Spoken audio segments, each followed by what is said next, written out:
I'm a 32-year-old male and my wife is a 20-year-old female. I have been with my wife for 7 years. At first, it was great. She was my soulmate and I was hers. We had similar interests in sports, entertainment, social issues, more on that later, holiday destinations, etc. We were happy for years. However, things started to change when my wife became more distant and even slightly colder.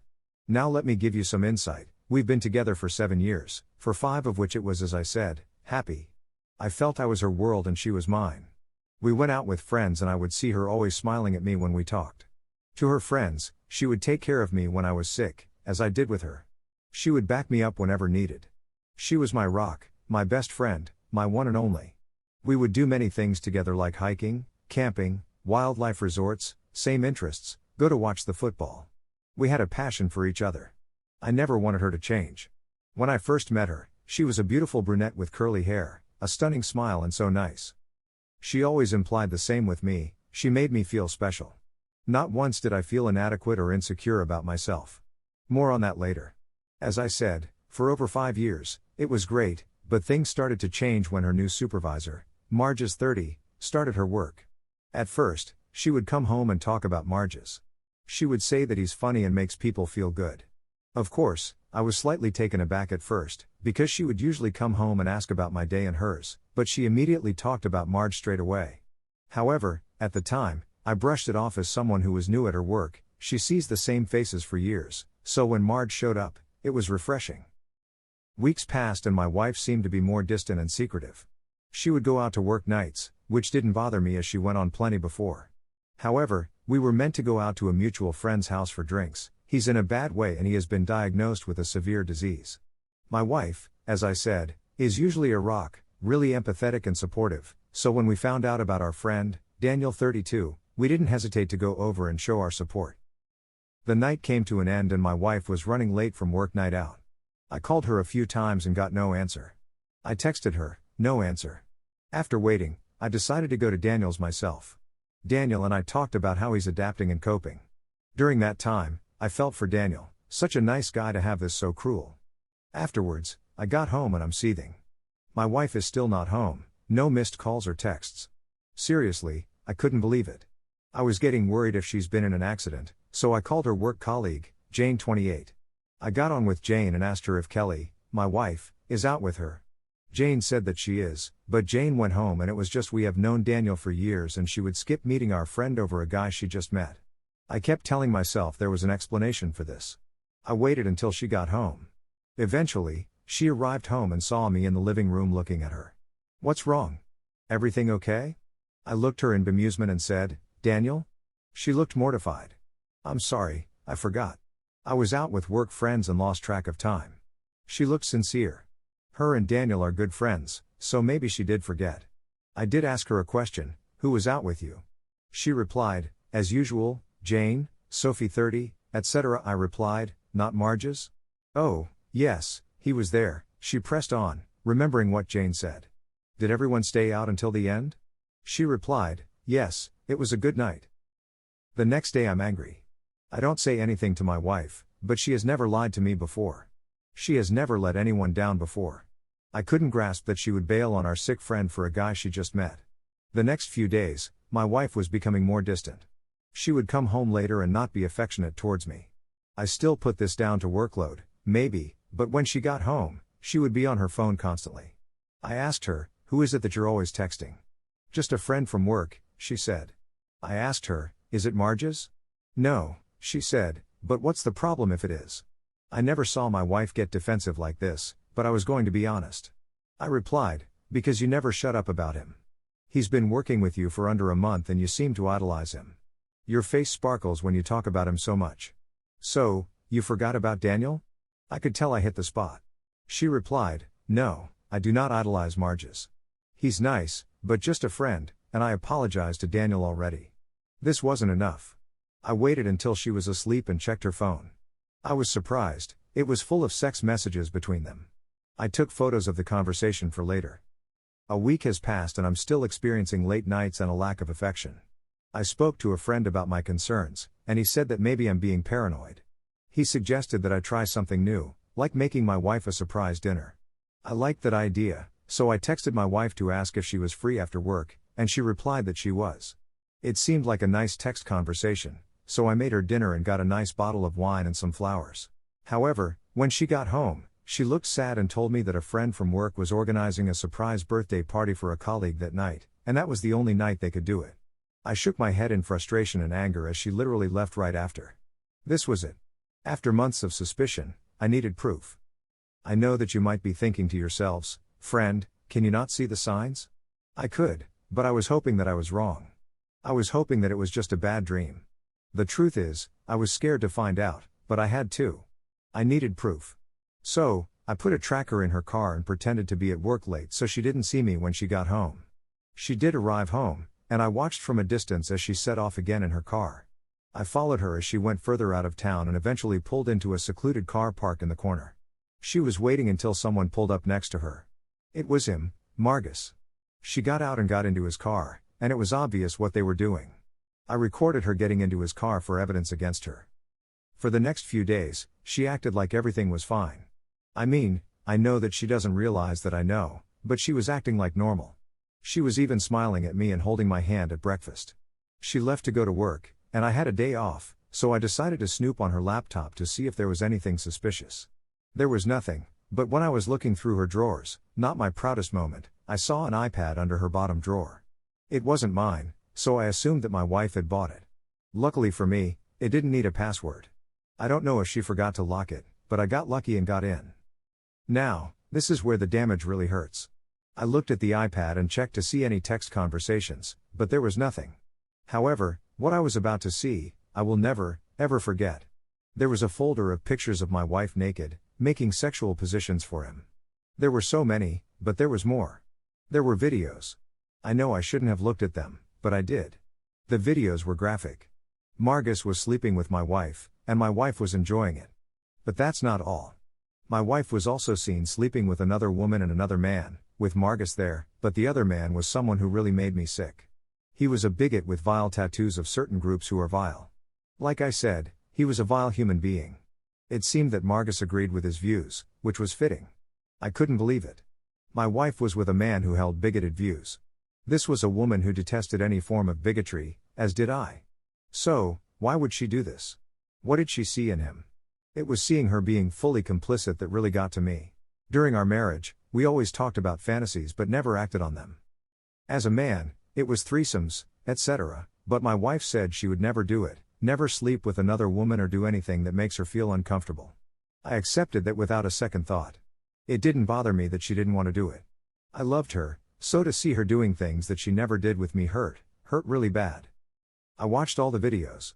I know I'm stupid. I copied the videos and pictures to my laptop for evidence of infidelity because that's all that matters. I want her gone. I just don't know why she did it. I don't know why she refused me the fantasy route, if you will. What made him so special? Why was she into a man that I thought she despised because of what he represented? Anyway, I spoke to Daniel about everything. He is a great man and a friend.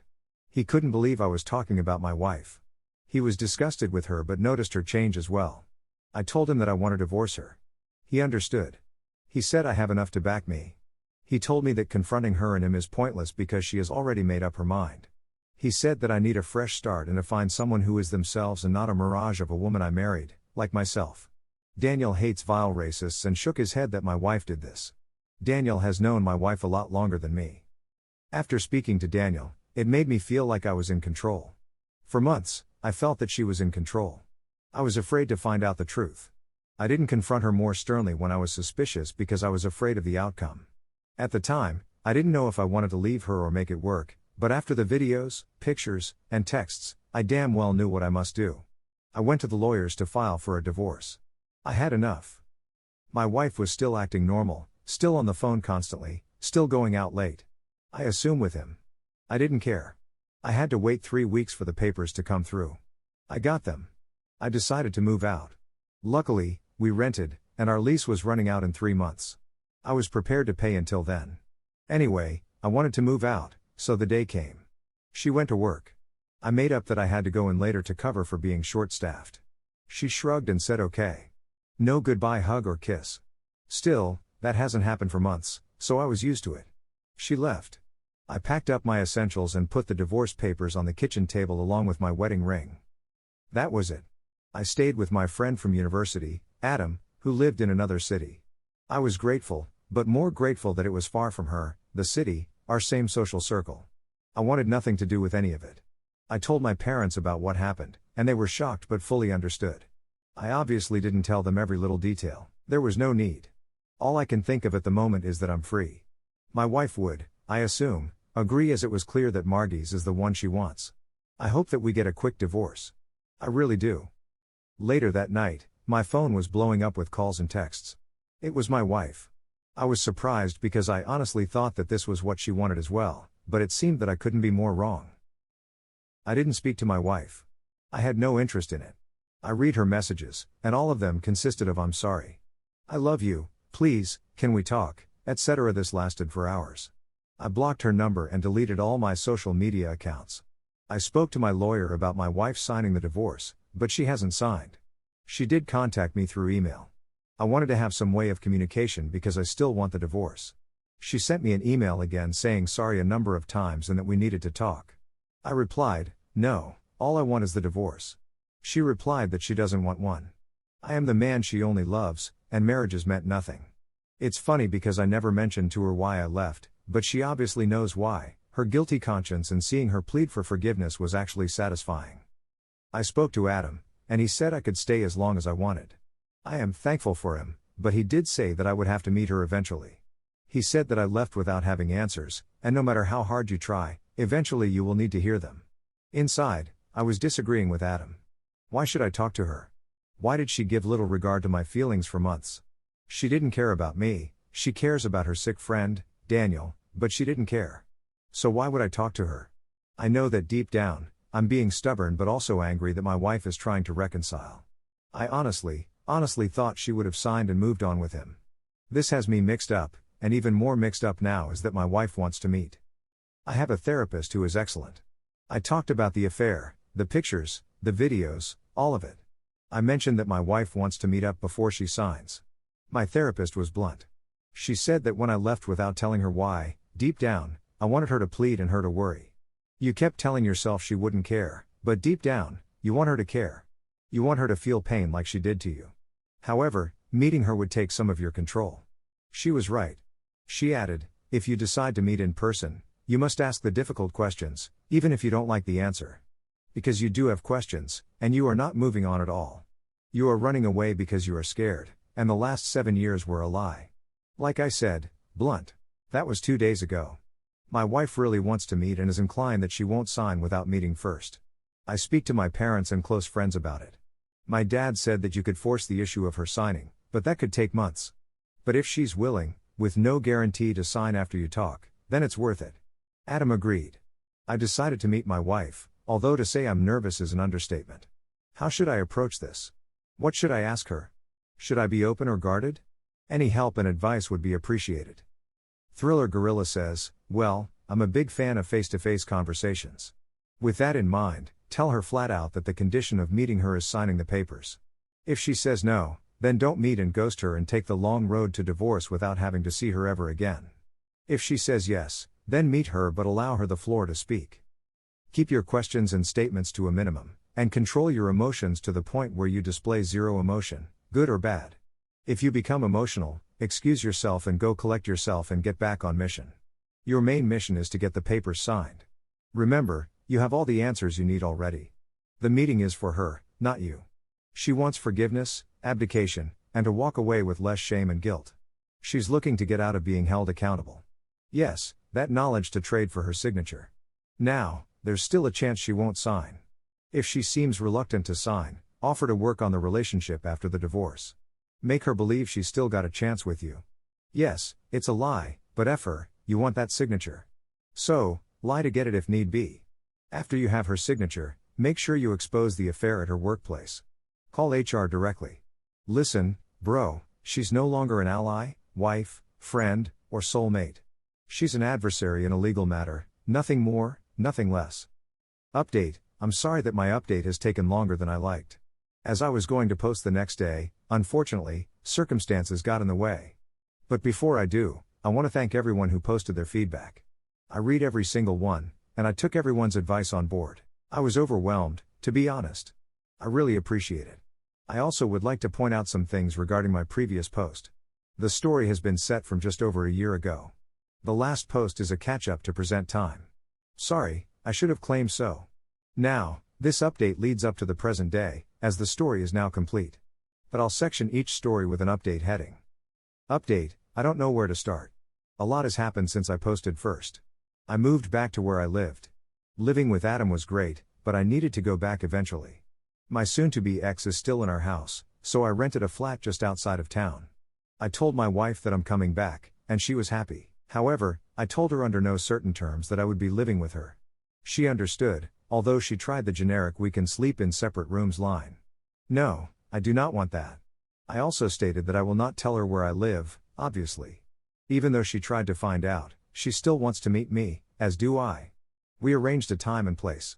The place was a neutral venue, so to speak. It was near the beach where there are people, but not too many in case a scene is happening, which I obviously don't want. I want to meet outside with just me and her.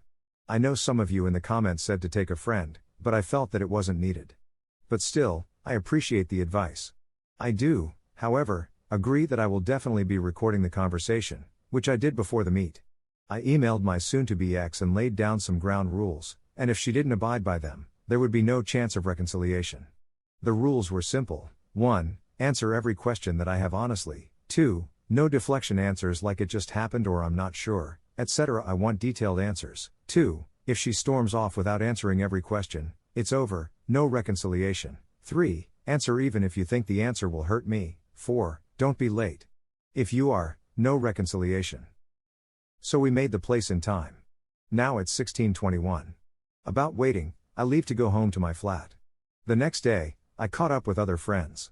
They treat me like I'm Daniel. Although I get it, I got hugs and support which I appreciated. But it seems inevitably that our breakup has spread.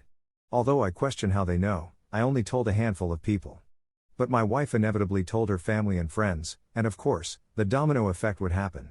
However, they obviously didn't know the full details. They didn't know about the texts, pictures, and videos. Not even my wife knows that I have them. She is under the impression I left because she was spending too much time with Marcus. She doesn't know about what I have. All she thinks is time with Marge's husband got upset. I told my therapist about the meeting. She said that I should ask certain questions to give her better insight into what happened. I'll explain that later. It's the day of the meet. I was nervous before, but my goodness, I am in bits. Not because I want her back, but it's seeing her, and then seeing her, means seeing him in my mind, and then I would lose focus and control. Update, I drove up to the beach early, really early. I take in the surroundings and, in reflection, it was a perfect day. Sun was out, people were taking their morning stroll. I picked a nice venue. Then, out of nowhere, I turned to see my soon-to-be ex walking towards me. She was smiling, she looked great, definitely glammed up. Although she looked slightly worn out and stressed. No sympathy, she approached and tried to hug me. I put my arm out as to say no. She looked at me as in an "I understand" kind of way. We sat down and settled. She tried to start small talk, but I wasn't interested. I had my phone on record and started. When did you first kiss him? The first week on the Friday. When did you first sleep with him? The same day, on Friday. Where? At his place. Did you ever do it in my bed? Does it matter? I look at her and said, about the email answering everything I stated, yes. She starts to tear up when she basically said it was a number of times. I was out. Our neighbor saw him, but rightly thought he was a work colleague. They thought nothing of it. She apologized already and kept apologizing, but I put my hand out for her to stop. I asked my other questions. Did you tell him about me, about you being married? Yes, but at the time, it was a blur. Now, my therapist asked me to ask her a specific question. This was it. When you first met Marges, how early was it that he talked about me? What do you mean? It's simple. When you talked, what did he ask you about me?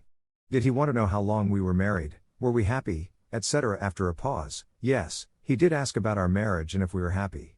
Why didn't that strike you as odd? You met a guy you hardly know, and he's asking personal questions about our marriage.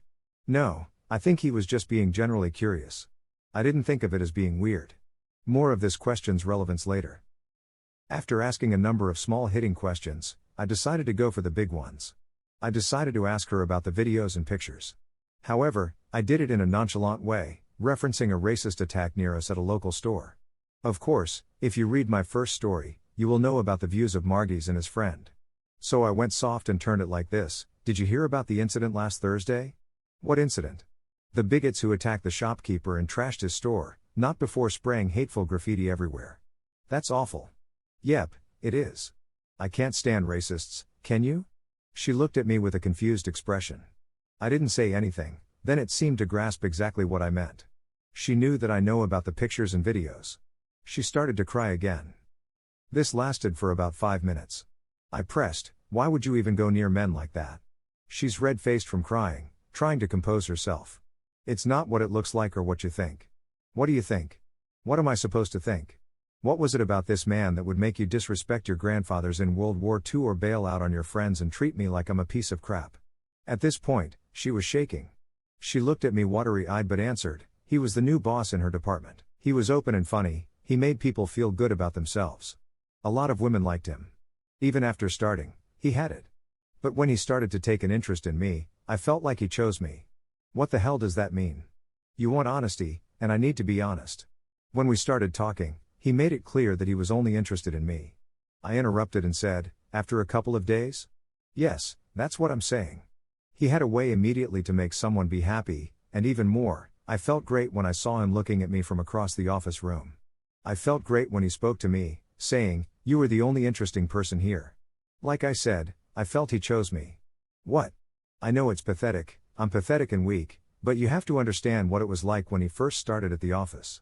He was good-looking, confident, suave, and was just right. He had an aura about him that when he smiled, I melted. She continued, he could have had anyone at the office at the time. All the girls wanted him. They all talked about him constantly. I know it sounds bad, but I never thought he would pick me. Wait, you wanted to be picked? No, not initially. I figured it would be harmless flirt or something, but he made it clear that he wanted more than that, and that was it. What was it? Him being kind of drug that I couldn't shake off. Again, I know it's pathetic, but give me a second. When he talked to me and gave me compliments, I was stunned but really flattered. My confidence went from 60 to 10,000. I thought to myself, this man could have anyone, but he told me it was me he chose constantly, that he could tell it was me. What was you? I don't get it. He made me feel that I was the one that he was meant to be with. I know it's 2202, not what you want to hear, but I'm being honest. Continue, I said. I can't deny I was attracted to him. It was obvious. I see that now. Wait, you thought you were hiding it well? At the time, yes. At the beginning, he flooded me with compliments. Other girls were jealous of me. I got a rush from it. I liked it. The more I saw of him, the more I wanted. I wanted to feel like a queen. I know that you treated me so well. I was lucky. But Margis's, at the time, was just another level. I got a buzz from seeing jealous women being envious of me. I did ask for honesty, she continued. In my view, I thought to myself, I'm so lucky to have this man. But the longer I was with him, the more he changed. But I couldn't stop it. I asked her what she meant. He was specific in what he wanted. He got to know me, but unconditionally he got me to do the opposite of what I liked. Those videos and pictures were his idea, and yes, I know, his friends and ideology, but I didn't want to challenge him or Margis because I didn't want to upset him. He had a way of saying that if you can't make me happy, someone else will. He had this "do you know how lucky you are" attitude at the time. I panicked. I went to extreme lengths to keep him happy. I wanted to make him happy, and nothing else mattered. So at the time, I did anything for him. You obviously saw that, I told her. Of course, I did. And about the fantasies. I know. But as I said, he was a drug that I couldn't shake off. The more I saw him, the more I wanted. He made me believe that you were the bad guy. He made me believe that you were holding me back and that you didn't respect me. I know it's not true, she was in tears again, but that's why I did everything. Everything he told me to do. Even after he was criticizing you, I couldn't fight back because I was hooked. And that makes it okay with how you treated me? Bailing on dinner, bailing on camping, seriously? No, I'm not asking for forgiveness. I don't deserve it because I know how I treated you. I was nasty to you, and I will never forgive myself. But I did it. Bailing on dinner, etc. I knew I was hurting you, but I couldn't stop. He kept telling me that I deserve more than you and that I should be treated like a queen. So the more I went out to high-class restaurants, VIP theater shows, the fancy jewelry, the more I resented you. But each time he did it, he always mentioned you and your failure. So I obviously bought into it, and that's why I was cold towards you. I thought you failed me and he didn't. I know it's not true, but during that time, he was influential, and I believed everything he said," she continued. "It was only when I saw the papers and ring that something clicked in me. I know you don't believe me, but I'm finished with Marga straight away. I know I don't deserve credit for it, but I really am ashamed of what happened. I can't imagine what it was like for you. I know I neglected you, made you feel worthless, but I couldn't see it before. I did it after I saw the papers. I'm ashamed that I took this vile man over you." I looked at her. I didn't expect her answers, but she seemed sincere. I replied, "Though aside from your affair, you know what the problem is. At the beginning, you wanted the affair because you said he chose you. You said he was a drug, but millions of people get themselves out of drugs. They realize that they have problems and get help. You didn't. You carried on. The only reason you're here is that I am your safety net, and now it's gone. There's no way a spouse can say, 'I love you' when you make them feel inadequate. She claims she didn't, but you did. For 11 months, you made me feel worthless. As you know, I was eating, becoming more reclusive, and losing myself. All the while, you were going out every night, going to the gym, buying new clothes, being a different person. You came home and looked at me with disgust. During that time, you didn't let me touch you or anything. You didn't give me anything but abuse. Abuse. Yes, you did abuse me mentally. Maybe you didn't think you were doing it, but damn, you did it. My best friend and soulmate made me hate myself." She's in tears again. "It got so bad that I was thinking of I didn't say it, but you get the picture." At this point, she is crying heavily and apologizing so much that I forgot we were at the beachfront. People were watching, and I had to tell her to breathe. She got her composure back and kept pleading. It was him, feeding her the toxic thoughts against me. I did have one last question. "Do you love him?" "No, I don't. I know that you won't believe me, but I actually hate him as much as I hate myself." After a few hours of talking, she left, saying everything was true. I was the love of her life, etc. I sat by the beach thinking about the possibility of her being groomed, conditioned, etc. I mean, it makes sense. After she met him, she changed, like totally changed. There was a reason why my therapist wanted to ask that question. Although she can't diagnose Marge's, she thinks he has sociopathic tendencies, hence why he asked about her marriage. She said, "It's clear that he had an agenda asking about your marriage to your wife so early. The signs are there. He did choose your wife. He knew that you were happily married and solid, so he had his challenge. The challenge was simply to break up and ruin lives, as sociopathic people do. Marge's would never have been with a single girl because there was no challenge. But with your wife, it wasn't just her he was controlling, but she was, well, her friends and family. He turned her into everything your wife is against and makes sure she did. He turned you, through your wife, into a depressed loner," she continued. "That's why you never confronted her after the texts and videos. You didn't have the evidence at all. That's what he and your wife did. He pulled the strings, but your wife willingly played along. Sociopaths like to manipulate and control the narrative. When you followed your wife to the parking lot, he probably knew you would follow your wife. If you confronted them there, most likely your wife would take his side there and then, thus he would have won. People who have sociopathic tendencies have no empathy. They are driven by seeing others suffer by their hand. Is there some truth to the fact that my wife was a victim of a sociopath? It fits, but a part of me doesn't care. Well, a part of me cares fully at times. Who was this guy? I kept telling myself, I never saw one man come in with such authority and ruin people's lives, but deep down he was the package. He was a boss making decent money, he was 30 but looked 21, had a great physique, and had confidence that would make women turn right. But maybe my soon-to-be ex was right, and that she finished with him. That day I left because after I left, my neighbor said to me that Marjus kept coming around to my house, demanding to talk to my soon-to-be ex. He apparently did this a number of times. As my wife said when we met, he was acting like a physically abusive husband. My therapist said sociopaths cannot accept rejection, especially when they don't have control. My wife dumped him, and he became erratic. Why? My therapist said it's simple. Your wife chose you over him. Lucky me. He manipulated her for under a year, and she still had the strength to finish it. That undoubtedly derailed his plans. Update, I contacted HR about my wife and him. Turns out, other people contacted HR as well. It seems that the affair news is spreading. He left shortly after me, and my wife spoke. I don't know where, I don't care. My wife also left before she was pushed.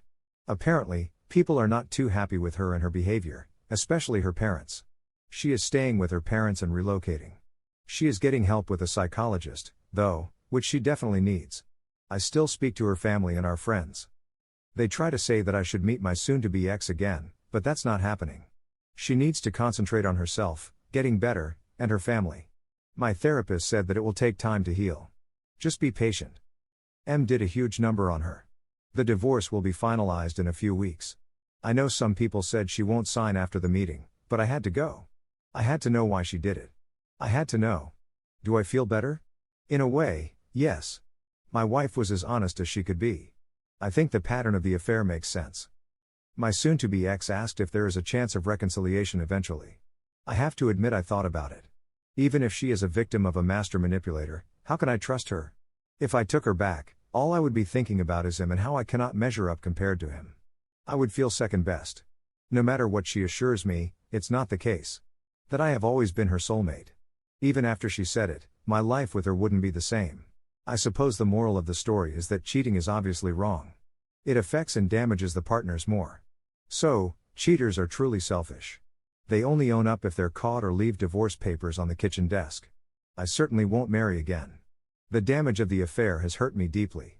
I still feel inadequate about myself, that I'm not good enough. Although I have been going to the gym again, hiking, and camping with friends.